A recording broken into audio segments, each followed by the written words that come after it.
What does it take for us to build workplaces and a world that is fit for the future? A question that plagues many a leader and many an organization. How do we learn from our experiences? Are we shaping ourselves and our workplaces to be fit for the future? What does it take to invest in people and nurture success? How do we ensure that our investments in diversity, equity, and inclusion are delivering to the intended goals? Are we seeing the very invisible responsibility that most employees carry, that of being caregivers? What does it take to build a caregiver friendly workplace? Are leaders caregivers? What can leaders and organizations learn from caregivers and their experiences? How do we create safe spaces that enable inclusion? Is this something that is holding, especially women, back from the C-suite? We are delighted to bring to you a series of conversations around the idea of building future-fit corporates.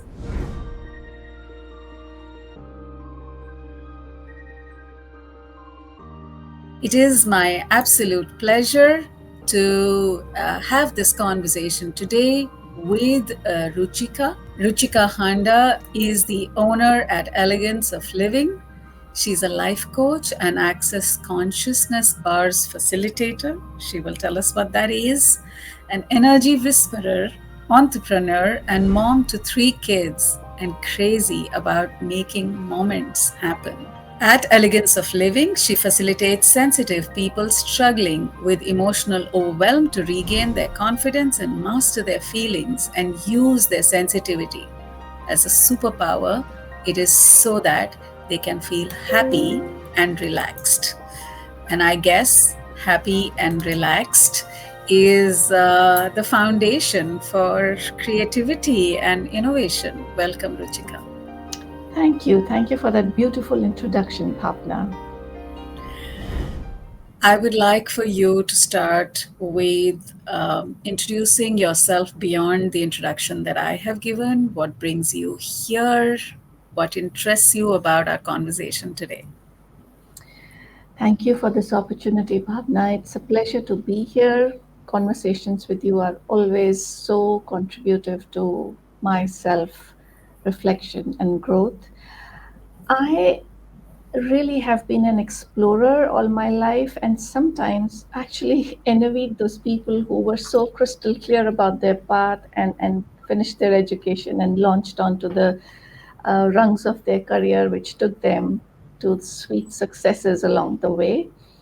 So, right from doing a bachelor's in English honors to travel and tourism, jewelry designing, and then, personal life taking me to really open my eyes to the fact that I do have a lot of resilience and an acute intuitive sense that allows me to gauge people's issues as I did my own when I was going through about a 10-year period where my middle son was struggling with autoimmune illnesses. And at a point, I literally looked up like that and asked of the universe, is this how life is supposed to be? And at that time, the term caregiver didn't really wasn't existing for me. I was just a mom trying to make my son better. Yeah. And in doing that, I was burning out at both ends, unable to be there for my other children and the home. And it was then that I actually came across access consciousness as a modality which allows you to live from your instinctive sense. Hmm. We've all heard of that, oh, my instinct told me, and I was about to do that, but I didn't. And I'm so glad I listened to it. So, this is a way of life where you're kind of put through in a bars class in 8 hours of teaching, where you really get the tools to use your instinct all the time, which actually starts eliminating judgments and conclusions that wall you in when, especially when you're under pressure. and you need all of you. You need to be wholesome, but you're draining away to the point where when you're finally facing maybe that interview for which you got late and you thought the worst of yourself, the worst of the situation, you ended up having quite a good interview because at the other end also there had been a delay. So, what if we could live in a more judgment free world? We would be much better leaders at work, we would be much better parents at home. And whether you're a caregiver for your elderly parents or, juggling tasks with your children and parents, you would be in a kinder space to yourself because your instinct would always be awake to tell you, hey, you know what, you've put in a 12-hour day. Why don't you just put a khichdi on or something rather than to slog through dinner? Stop judging yourself.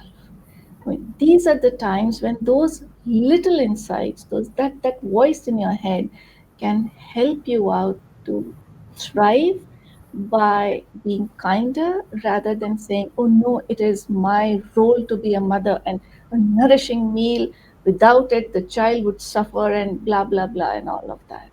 So that's how I incorporate these tools and use that as a life coach and also literally use them myself, and they've been very handy to me in the last 6 years because that's been the journey where I've lost three parents, my own mother and in-laws, both in-laws to cancer and my mother to pulmonary fibrosis. For my in-laws, I was the backbone for my husband. The day my father-in-law was diagnosed with cancer, I just told him, look, you we've spent our whole lives away from them because we were living in Netherlands and parents in India. So just go. I'm here and be there with them. So that's what kind of fueled him, energized him, rather than me kind of giving him that vibe of, oh, you know what? Yeah, you've got to be there. But honestly, this is too much for me to be a single parent, to kind of look after my life, my work here while you're there. I understand, but you know what? We need you too. And I was able to kind of fuel myself through those years, despite slowly ending up with a burnout, which could have been much worse had I not looked after myself emotionally, mentally, and being a step ahead rather than a step behind. And when I was, sorry, go ahead. Please complete. And when it was my mother's pulmonary fibrosis that took over, it brought out so many aspects of relationships for me because those that are the nearest to us are also those that fight the most with us. And my mother never truly embraced her illness. And when the doctors would say use oxygen for 6 hours, she would try and use it for 2 hours. So she accelerated her illness. And that's where then I had to kind of step beyond the role of a daughter and one day ask her, Mom, you know what? Are you in a rush to go? And that look on her face, the shock on her face, was like as if I'd, kind of hit her or something. She was like, how can you talk to me like that? I said, unless you do change something about yourself, you're really going to, burn the life out of your body much, much quicker. And after Yeah. saying that, I said, I'm now going to a friend's house because I've never spoken with you like that. And I've got to kind of get myself feeling normal rather than so guilty. I know I have no reason to be guilty, but that's how it is. So, in that moment, instead of judging myself, I gave myself the space to heal, to kind of get back to balance and get back to her. This is on the professional side when I was traveling to India practically every 2 months from the Netherlands. Professionally, it was a big hit for me because I'm a freelancer. I have my own business.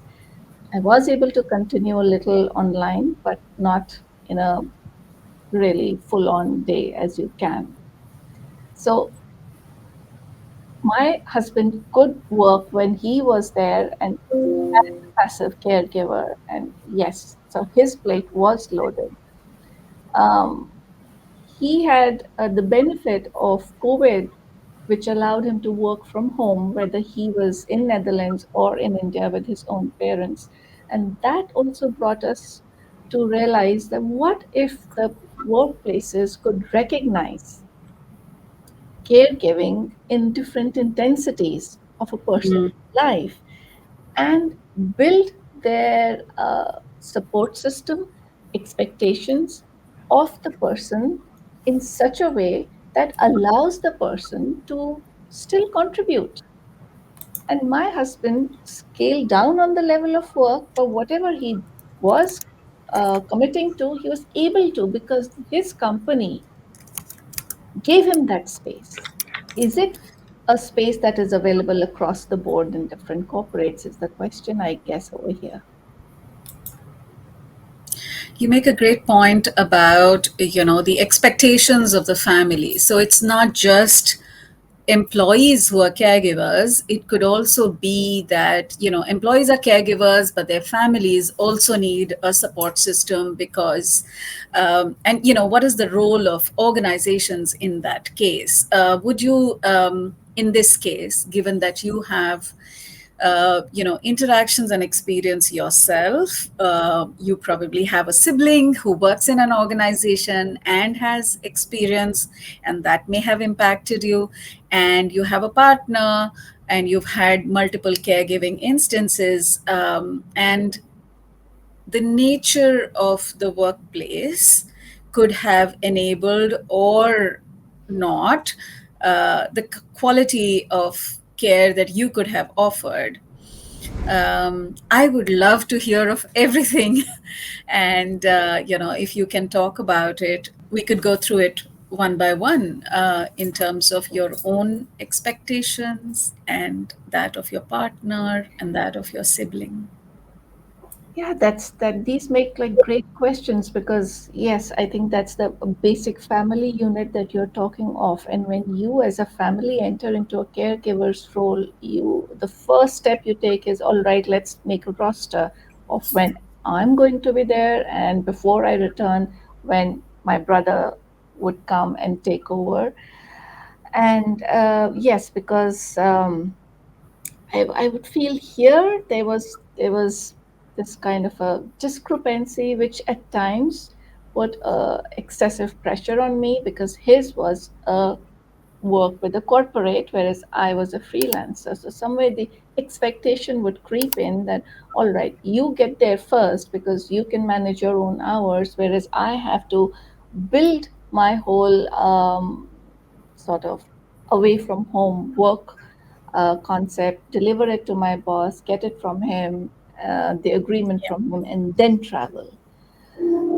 So, what if there could be a package that already exists where once a employee is identified as being under a very high level of caregiving, instead of him having to convince his superiors, he is first of all, maybe the superiors should also be trained into asking some basic questions to give the employee a sense of security that Hmm. this is a safe space for you to be able to ask for time away from for your family so Hmm. long as you can continue working. Hmm. But you tell me, Bhavna, how real is that concept at the moment where the humane angle of a company, which actually exists if there are 10,000 employees, each employee is a human, whether you're at the top of the ladder or the bottom. And if you've got an ailing parent, you're under the same pressure. So the humanity of one or the humanity of 10,000 is essentially the same. Right. I do think that organizations and workplaces are shifting. What is expected in terms of you as a manager? What is what will deliver better performance, and better performance not just in the short term but also in the long term.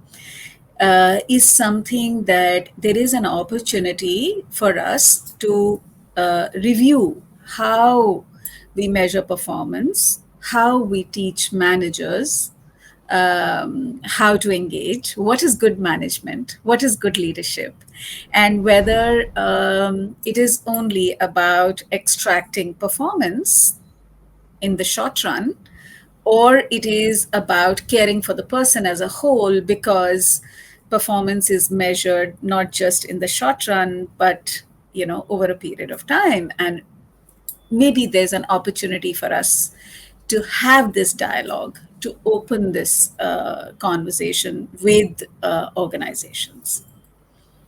Indeed, that would be a fantastic kind of shift on a very fundamental level, even if the conversation begins and opens Right, doors.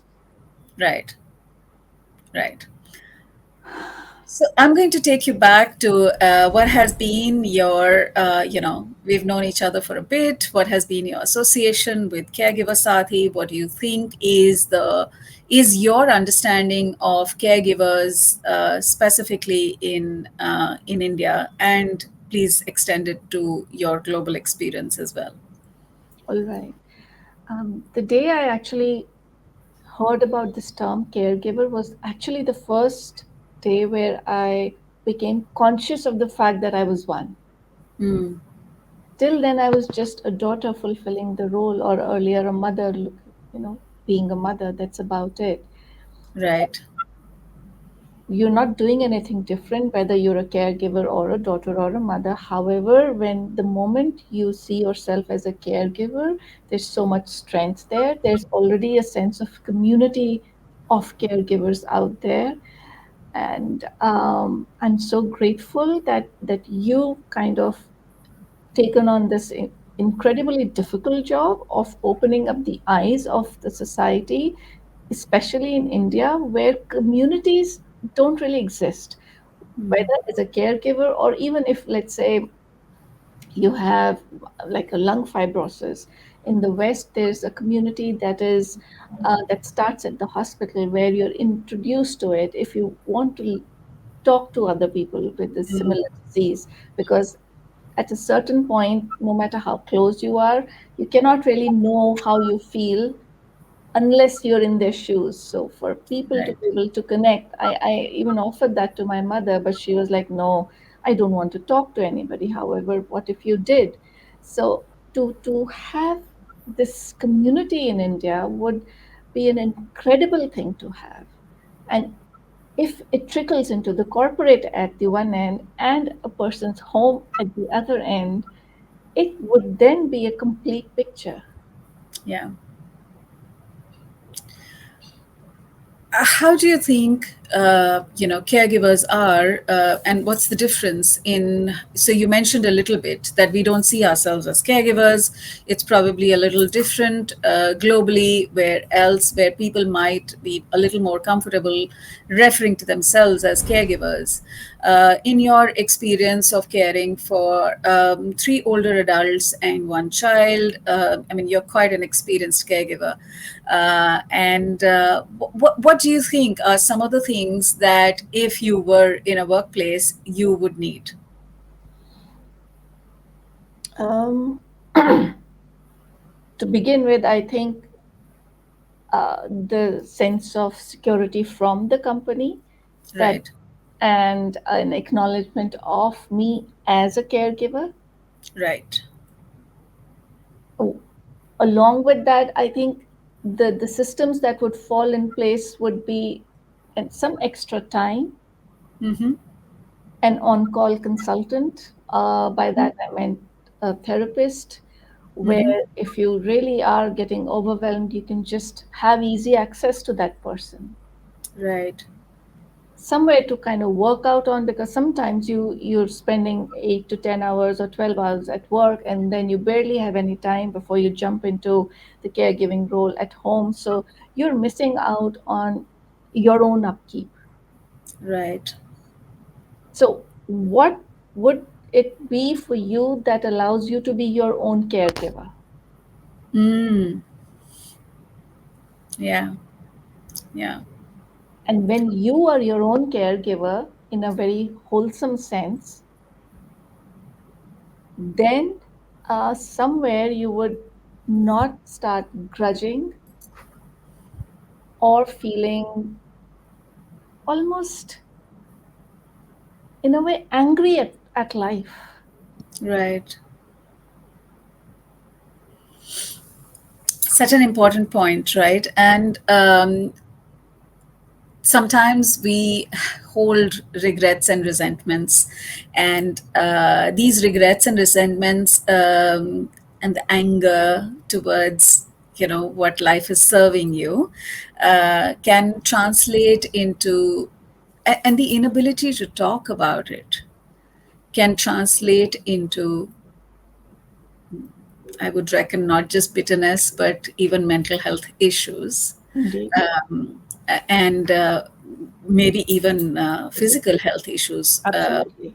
um potentially, because so many of our conditions are linked to stress. What I'd be keen to talk to you about is, there has been a lot of effort in terms of bringing in diversity into the organizations, into different aspects of our lives. Increasingly, we are moving away from gendered roles. Until a generation ago, caregiving would necessarily be a woman's responsibility, and careers or working would be something that the men would take lead on. And that is shifting. And as that shifts, how can we make sure, to start with women and increasingly different people, are in decision making capacities, so that workplaces can be far more inclusive? That's a great question, and I'm so glad that you asked it. I I always feel that questions like these, which are cliche to kind of even respond to, sometimes you feel you've heard it so much. There's so much out there. What else can you add to it? But on a really simple level, this is like looking at the big picture and the small picture all at the same time. Right, A marriage is between two people, whether it's a man, woman, or any other. Uh, so a happy marriage is when two people are feeling wholesome. right. And when you go to work for a corporate, it is almost like a marriage with that corporate. Okay. Yeah. And now I'm just using the woman and man perspective here because the question pertains to that. Um, there are many stories of women that you sometimes come across where she was not really educated well or barely educated by her family, and then her in-laws took on and gave her a beautiful kind of welcome into the family, saying, here, go on, get your college degree, because they recognized her as a person with a potential, and then a daughter-in-law who should go to the kitchen. Now, on a corporate level, um, you isn't it time for you to take your blinders off and realize that somewhere women have been given the short end of the straw, right from the time that they were being nurtured, where they were being conditioned to be the primary caregiver, so that when it comes to taking that life changing decision of a woman who is brilliant and who can do a lot, but the pressure of being the primary caregiver is so much that she says, all right, why burn out? Let's create a happier background. Let me be a middle management employee and not go beyond that. Mm, What if the corporates and the leadership at the corporate level is literally taught and reconditioned to look at the woman force as people, as human beings, and spot the brilliance and say, all right, this woman is kind of selling herself short. We are mm, going to pick her up and we are going to give her all that she requires because she's going to be an asset to this organization. mm. What's stopping the corporates from taking this step if they're already taking so many steps to bring in more diversification? Mm. Are they being truly honest if they say one woman member on the board is all that requires to fulfill that?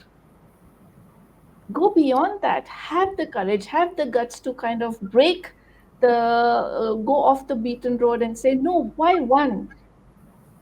We are going to put the women under the scanner of the middle or the upper management, spot those that can, and we are going to tutor and groom them and recondition them so that they can come up here without the pressure of saying, oh my god, I still have to go home and make sure that it's my role to make sure the children are well fed or whatever else. And at the same time, the men who are at workplaces as well, to not feel any less for taking on household responsibilities. Yes, yes. To take on household responsibilities, to also be more emotive rather than to say, all right, I've done a 9 to 5 at work, and now, okay, let's play something with the children, and now it's time for TV and go off to bed. No, you've got to have wholesome conversations with each other to be able to make sure that you've taken the trouble, taken the time, taken the patience, had the patience to listen to your partner about more than what's just going on on the home front. Right.